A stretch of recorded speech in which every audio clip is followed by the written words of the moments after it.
Montana Territory, August 1874.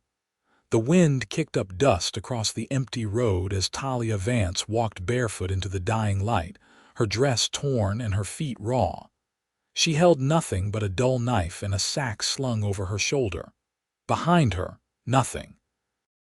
Ahead, a stretch of open land she did not know, and two children waiting beneath a tree where she had left them to rest. She had not cried in 3 days. Not when the man she trusted pushed her into that wagon.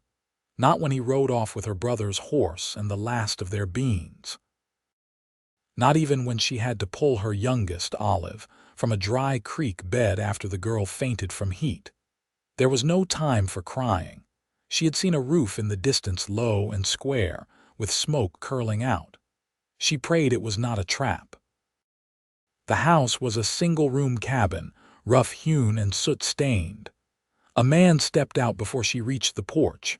He was tall, built like hard work, with a rifle slung across his back and a face weathered by sun and silence. "Do not shoot," she said, voice shaking despite her grip on the knife. "I have 2 children. I need water." The man looked at her, then past her toward the horizon. "Where are they?" "Half a mile east, under a tree." He nodded once, like that was enough. "Get inside," he said. "There's a pump out back. Water's cold." "I'll get the little ones." She hesitated, but her legs gave out before she could argue. She crawled inside, collapsed by the hearth. Her eyes stayed open until she heard the sound of hooves and quiet footsteps. Then, finally, she let herself sleep. It was night when she woke, and the cabin smelled of stew. The children were curled up beside her, fed and clean-faced. The man knelt by the fire, stirring the pot with the calm of someone who never hurried. She sat up, heart pounding. "What is this?" He looked over. "Dinner. I cannot pay you. I do not need payment." She stared. "Why?" He shrugged, then stood. "Because you are honest," she blinked. "You do not know me. You told me the truth. That is more than most." She looked down at her hands. They were blistered and bloodied. Her whole body ached. "You are not beautiful," the man said suddenly, his voice quiet. "But you are honest."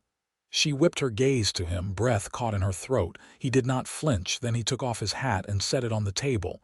"You can have the bed." "I do not want pity." "It is not pity. You need sleep." "That bed is warmer than the floor." "What about you?" "I will take the porch."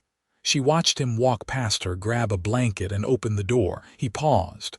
"My name's Taryn Zeller," she swallowed. "Talia Vance. That's Olive," she pointed to the youngest, "and that's Orrin." He nodded once. "Lock the door behind me." Then he stepped out into the cold. By morning, Talia had scrubbed the cabin from corner to corner. She could not sit still. She did not know how to repay the kind of man who gave up his bed for a stranger who had nothing. She only knew how to work. Taryn returned from tending his horse with his sleeves rolled up and dirt on his hands. "You cleaned my whole house. You gave me your bed." He leaned against the doorframe. "It was not a trade." She looked at him. "Then what is it?" "I do not know," he said. "But it does not have to be anything." Orrin burst through the doorway with a stick in his hand, shouting something about a snake. Taryn caught him mid-run, lifted him upside down, and the boy shrieked with laughter. Talia froze. "You scared?" Taryn asked her, still holding the boy. "No," she said softly, "just not used to kindness." He set Orrin down and met her gaze. "Neither am I." The days stacked quietly after that. Talia and the children stayed. There was no talk of leaving. She helped with meals and mending. Taryn taught Orrin how to ride. Olive followed him everywhere, clutching his pant leg like it was a lifeline. Every night, Taryn gave up his bed. And every night, Talia locked the door behind him, staring at the wooden boards and wondering what kind of man did that. One night, after Orrin fell asleep in front of the fire, she stepped outside.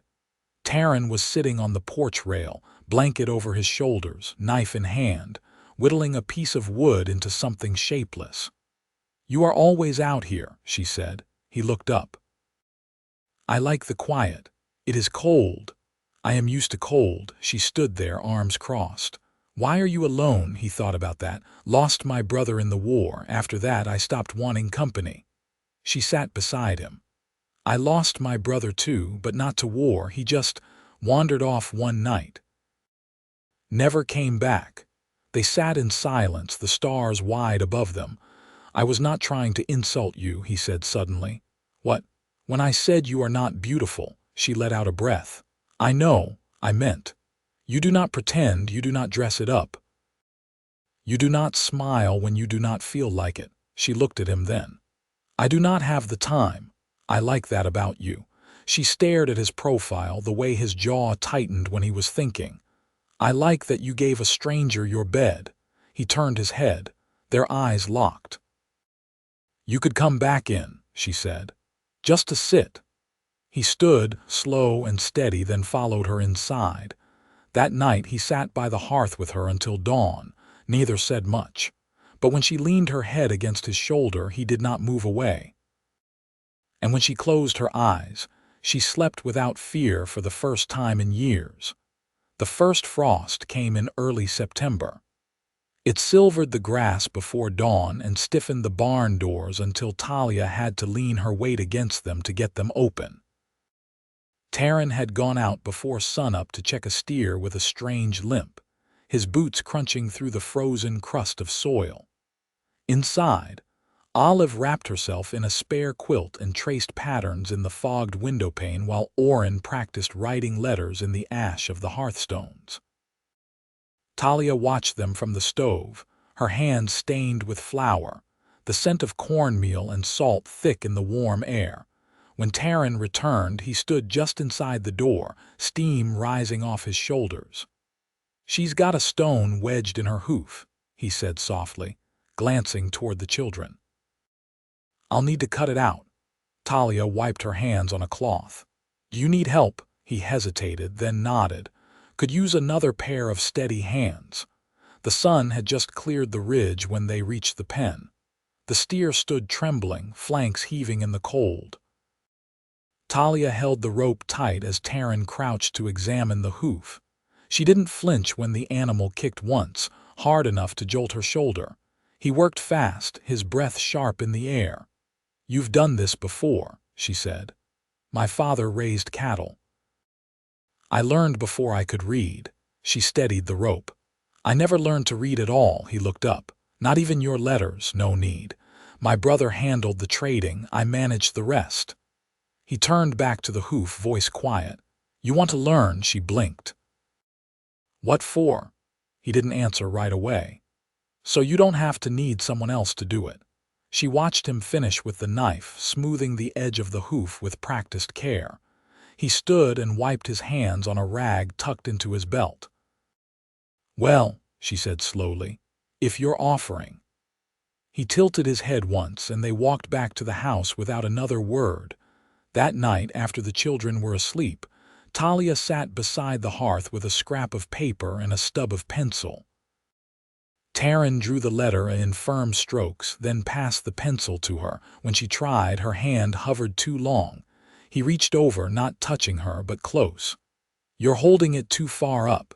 She shifted her grip. The pencil dragged awkwardly across the paper. He nodded. That's better. She stared at the crooked mark. It looks like a broken fence. Even a broken fence keeps something in. The fire popped once, and she let out a breath she hadn't meant to hold. He didn't press her to try again. Just sat beside her, quiet, while the wind moved against the windows. By the third week of September, the children had found their rhythm. Olive gathered eggs each morning with a solemn sense of duty, and Oren spent hours following Taran with questions he hardly paused to breathe between. Talia noticed how Taran waited when Oren's boots came untied, how he answered every question as if it mattered, how he let Olive braid wildflowers into his sleeve without brushing them off. One afternoon, while folding linens on the porch rail, she watched him repair a cracked hinge on the shed. He was humming something low, almost tuneless. I never asked, she said. Why here? He didn't look up. I was riding west, Horse went lame, found this place abandoned.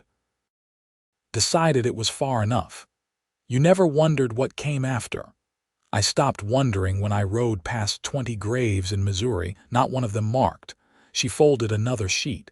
You ever think about leaving? He stood, brushing sawdust from his hands. Sometimes. But never when you're looking at me. Talia's hands stilled. He walked up the steps, boots scuffing the wood.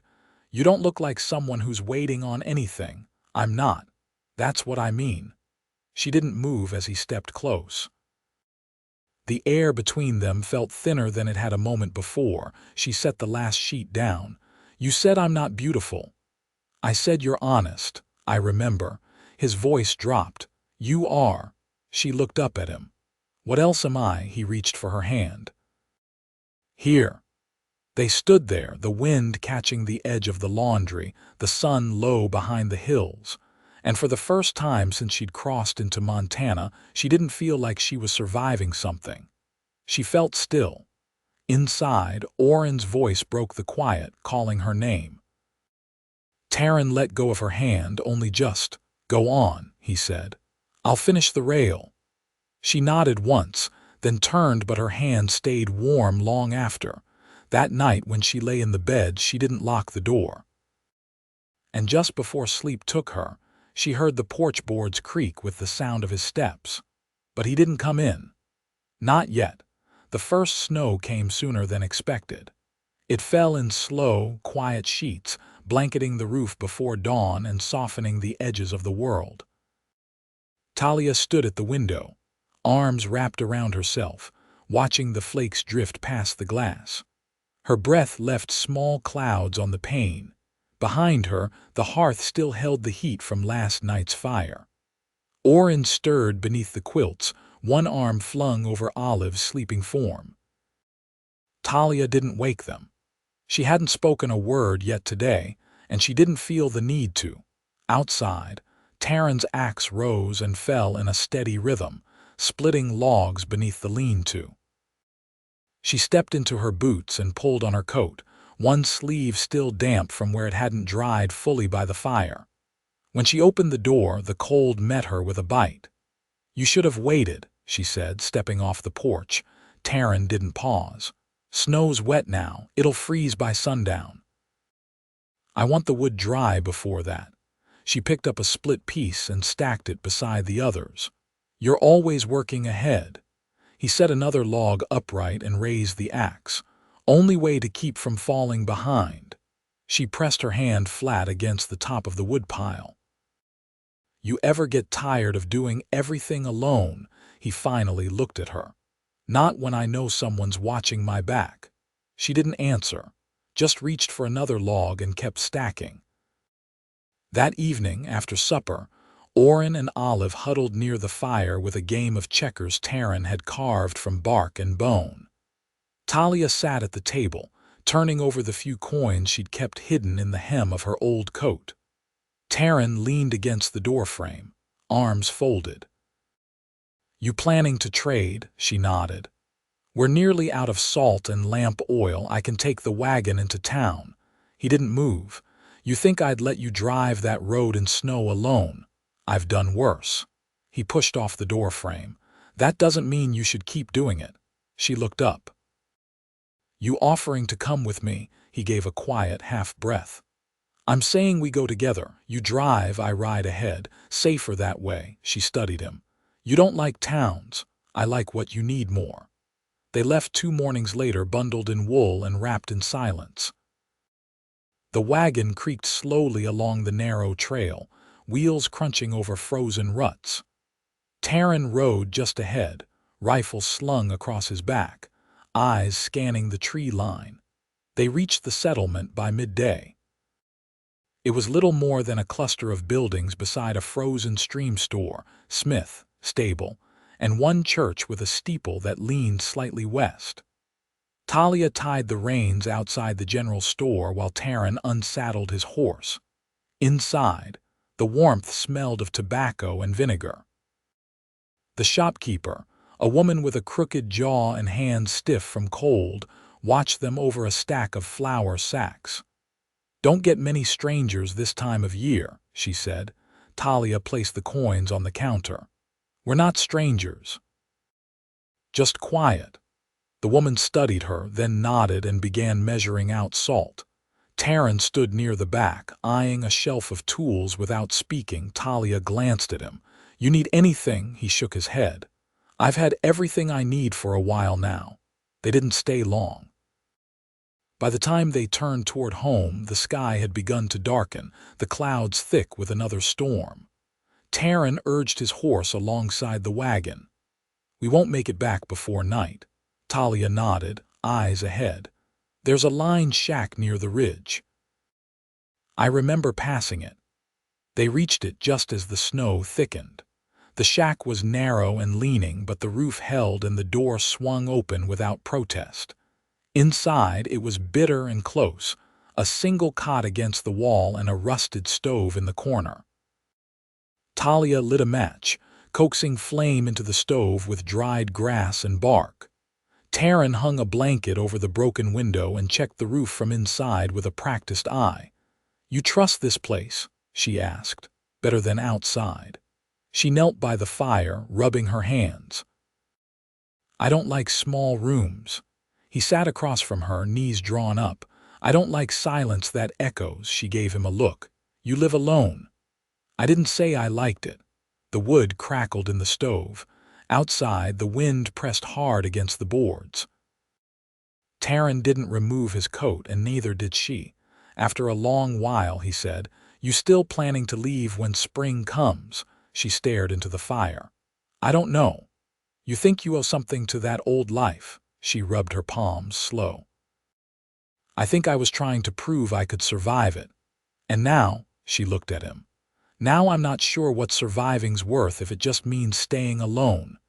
He didn't answer for a long time. Then he reached into his coat and pulled out a folded square of paper. "I made this for Oren," he said. "He wanted to know how far the river runs." She unfolded it. A hand-drawn map, rough but careful, with the river marked in black ink, and a small star where their house sat tucked against the hills. She traced the lines with her fingertip. "You told me once you stopped wanting company." "I did." She looked at him. "Do you want it now?" He nodded once. "Only if it's yours." The wind howled against the roof, but inside the shack the fire held. Talia laid the map across her lap and leaned back against the wall. "You're not a man who says things he doesn't mean." "No." She met his eyes. "Then come sit beside me." He did. And when her head found his shoulder, he wrapped his arm around her without hesitation. They stayed like that until sleep found them, the storm outside forgotten. They rode home under a sky still heavy with cloud, the snow clinging to pine boughs and muffling the world into stillness. Taryn led the way again, his horse moving slow through the drifts.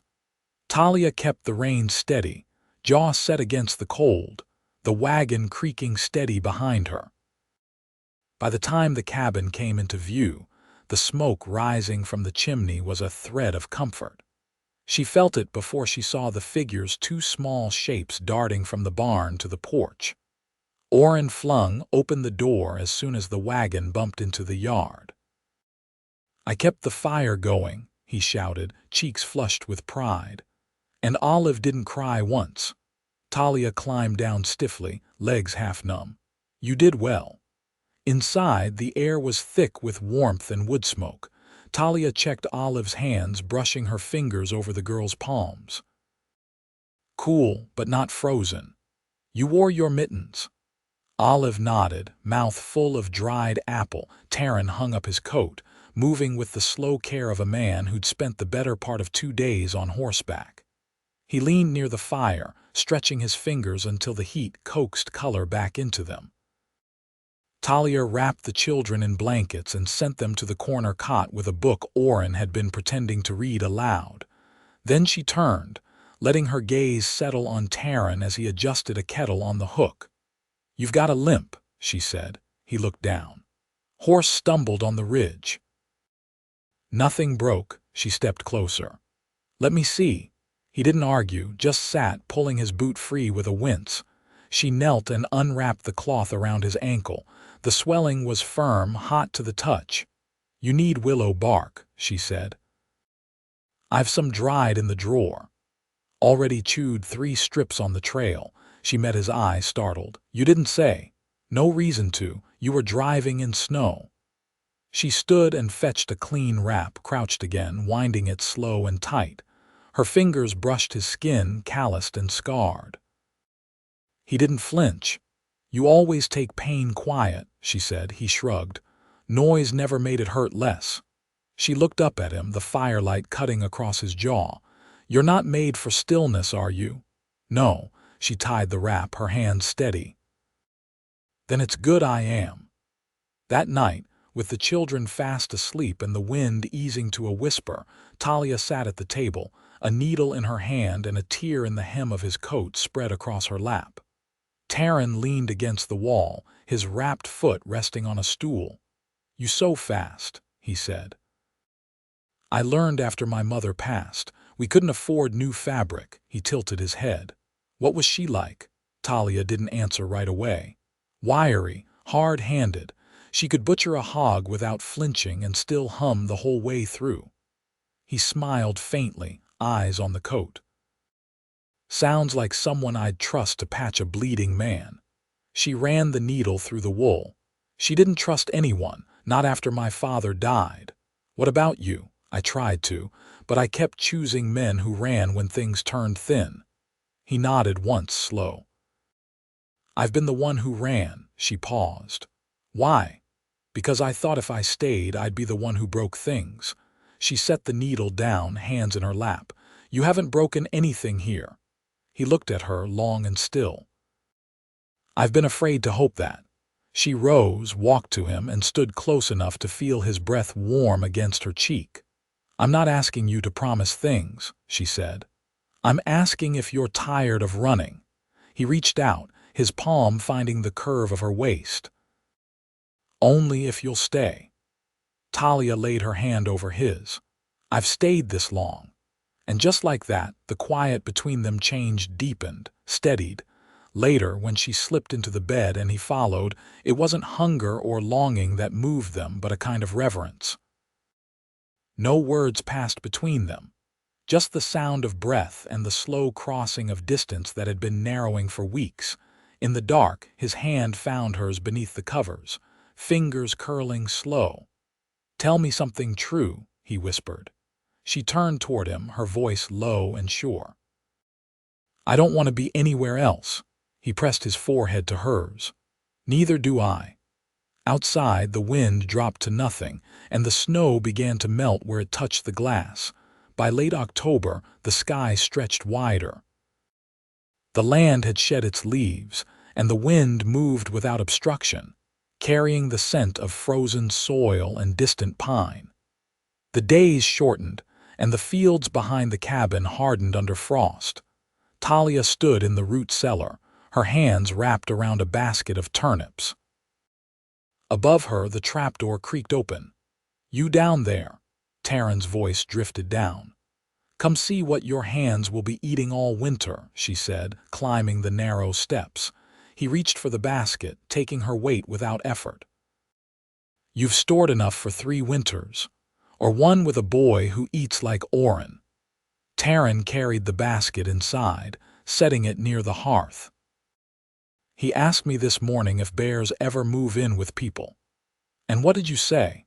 "I told him if one did, it'd leave after a week just to get some quiet." She laughed, brushing dirt from her apron. "You're the quietest thing in this place."